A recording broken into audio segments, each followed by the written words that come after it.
नमस्कार दोस्तों, स्वागत है आपका डिप्लोमेटिक कलम इस यूट्यूब चैनल पे। और आपने एक बहुत ब्रेकिंग न्यूज़ सुनी होगी that strait of Hormuz is open again. जी हाँ, आपने सही सुना, स्ट्रेट ऑफ हॉर्मुज फिर से खुल चुका है। प्राइजेस पूरी तरह से चेंज हो चुके हैं, स्टॉक मार्केट पूरी तरह से चेंज हो चुका है। क्या क्या चेंजेस हुए हैं, क्या टाइमलाइन रही है और कहाँ से ये सब शुरू हुआ था, आज इसके बारे में बात करेंगे। मेरा नाम है राज और आप देख रहे हैं डिप्लोमेटिक कलम।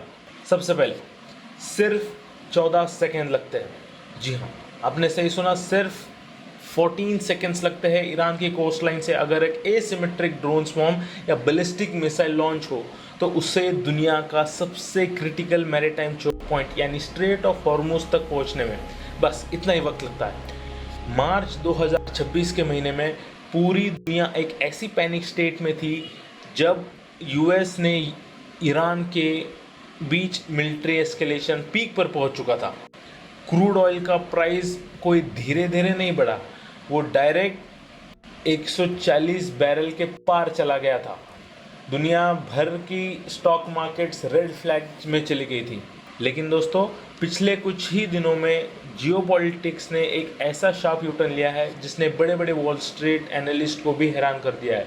एक सीक्रेट डिप्लोमेटिक डील जिससे क्रूड बैरल $144 को टच करके क्रैश होकर सीधा $82 पर बैरल के रेंज में आ चुका है। आज के इस वीडियो में हम इसे ही बात करेंगे, द हॉर्मुज अकॉर्ड की एक कैसा जियोपॉलिटिकल क्राइसिस सडनली एक कोऑपरेटिव ऑर्डर में बदल गया और इस रीसेट के पीछे असली मास्टरमाइंड कौन है।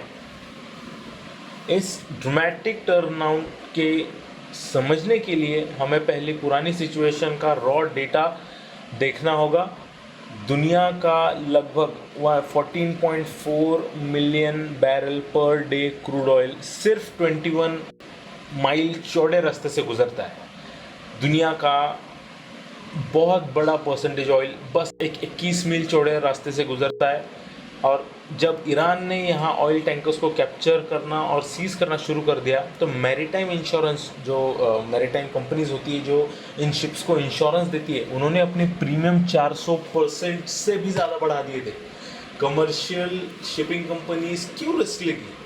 कमर्शियल शिपिंग का ये कहना था कि अगर हम इस रास्ते से जाएंगे it's like a direct suicide for us, हम इसमें क्यों ही जाएंगे। इसलिए सारे जितने भी रूट्स थे अपने अपने रूट देखने लग गए। स्ट्रेट ऑफ हॉर्मुज से कोई भी शिप जाने से इनकार कर रही थी। इसका नतीजा क्या हुआ कि शिप्स को पूरा अफ्रीका घूमकर यानी केप ऑफ गुड होप का लंबा चक्कर काटकर यूरोप और एशिया जाना पड़ा। इससे ट्रैवल टाइम में 10 से 14 दिन का डिले हो गया। रियल प्रॉब्लम सिर्फ क्रूड ऑयल मूव करने की नहीं थी बल्कि रिफाइनिंग की थी। मिडिल ईस्टर्न ऑयल जब ब्लॉक हुआ तो ग्लोबल रिफाइनरी आउटपुट पर 4.5 मिलियन बैरल्स पे क्रैश हो गया।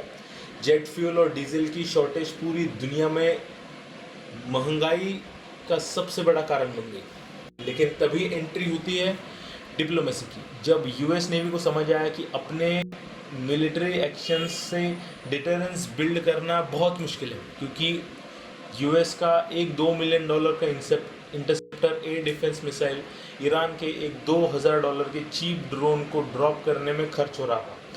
तो वॉशिंगटन ने स्ट्रैटेजी बदली। मैथ सिंपल था, आप ये एसिमेट्रिक वॉल लंबे वक्त तक अफोर्ड नहीं कर सकते।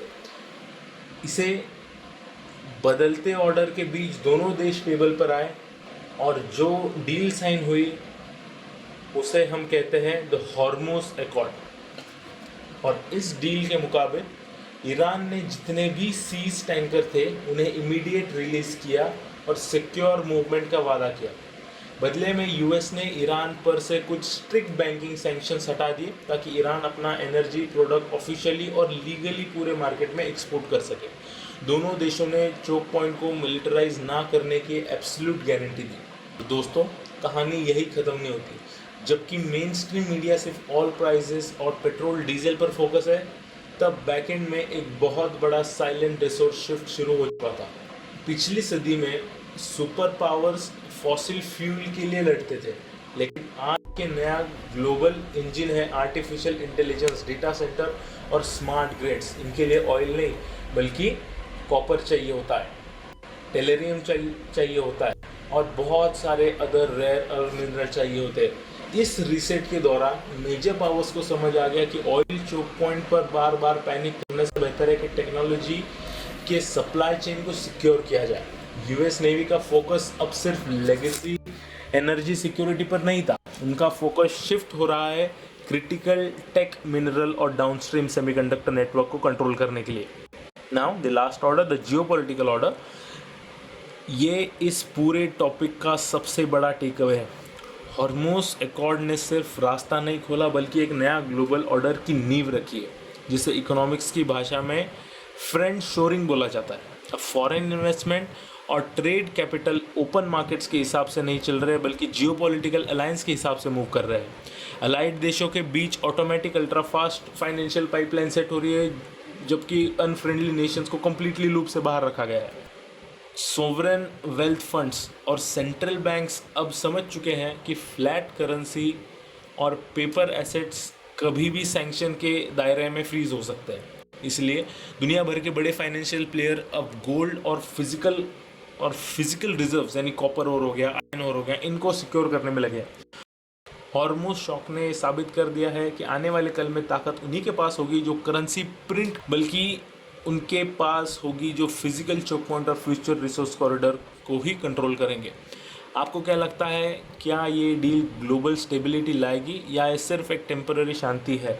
अपने थॉट्स कमेंट में ज़रूर बताएं। मैं हूँ राज और आप देख रहे हैं डिप्लोमेटिक कलम। See you in the next analysis. जय हिंद, जय भारत।